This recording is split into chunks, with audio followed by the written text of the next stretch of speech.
It is a commonly known fact that Adolf Hitler used Jewish people as a scapegoat to gain control in Germany and eventually become the Chancellor. He made it his mission to exterminate the Jews through the Holocaust, which resulted in the deaths of millions of innocent people. But what was the root cause of this hatred, and how did it begin? What causes someone to hate a group of people so much that they want to exterminate them from the face of the earth? Hello and welcome back to Life's Biggest Questions. I'm Charlotte Dobre, and today we are going to answer the question, why did Hitler hate Jewish people? Hitler did not invent the hatred of Jews. Many cultures and societies dating back to the beginning of civilization were both envious and angry at Jewish people. Hitler grew up in Vienna, and at the time, the mayor of Vienna was a known anti-Semitic. Anti-Semitic literature at the time was stereotyping and portraying Jews in an evil light. They were being represented as disloyal, untrustworthy, and money-hungry. An example of this is the Elders of Zion. This document was claimed to be the Jewish plan for world domination, and it was widely distributed. Hitler was heavily influenced by this document. Adolf Hitler himself explained that he had no feelings toward Jews before he moved to Vienna in 1908. It is widely known that Hitler was rejected from the Vienna Academy of Fine Arts. As documented in his book Mein Kampf, Hitler was convinced that the panel members who rejected his application were Jews. Another theory is that a Jewish doctor unsuccessfully treated his mother, Clara, when she had breast cancer. Hitler loved two things in life: his mother and the German Reich. Clara died a painful death in 1907. Germany's loss of World War I was another big trigger. Hitler was brought into the philosophy that Germany was stabbed in the back by the Jews during World War I.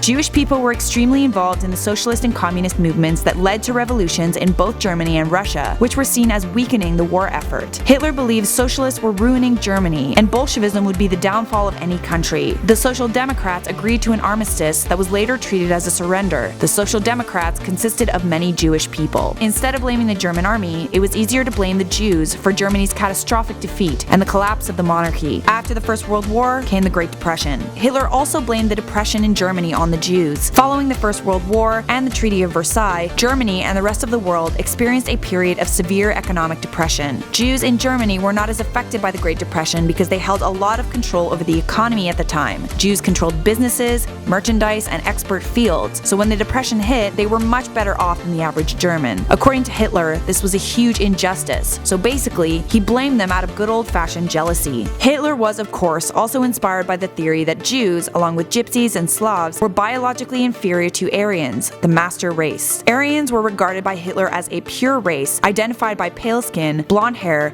blue eyes, and a tall, slim physique. Hitler believed that the Aryan race was the highest representative of mankind. The Holocaust was Hitler's way of purifying the world of inferior races, so inferior that he did not consider them to be human. In 1920, Hitler announced to the Nazi Party, "None but those of German blood may be members of the nation. No Jew, therefore, may be a member of the nation." The final solution was a Nazi plan to exterminate the Jews during World War II, so that the Aryans were the only race left. There is another theory, and that theory is that Hitler did not hate Jewish people at all. There is a strong possibility that Hitler used the anti-Semitism that was already present in Europe and exploited it as a political tool. He could have used the public's feelings of distrust towards Jewish people in order to gain their support. He blamed them for all the hardships the Germans went through. As history demonstrates, a scapegoat is a powerful political tool. As explained in this video, Hitler had many reasons for hating Jewish people, but then so did much of the world, and that hatred goes back centuries. The reason for that? Well, that sounds like the topic for another Life's Biggest Questions. I'm Charlotte Dobre for LBQ. Don't forget to like this video, share it with a friend, and subscribe for more answers.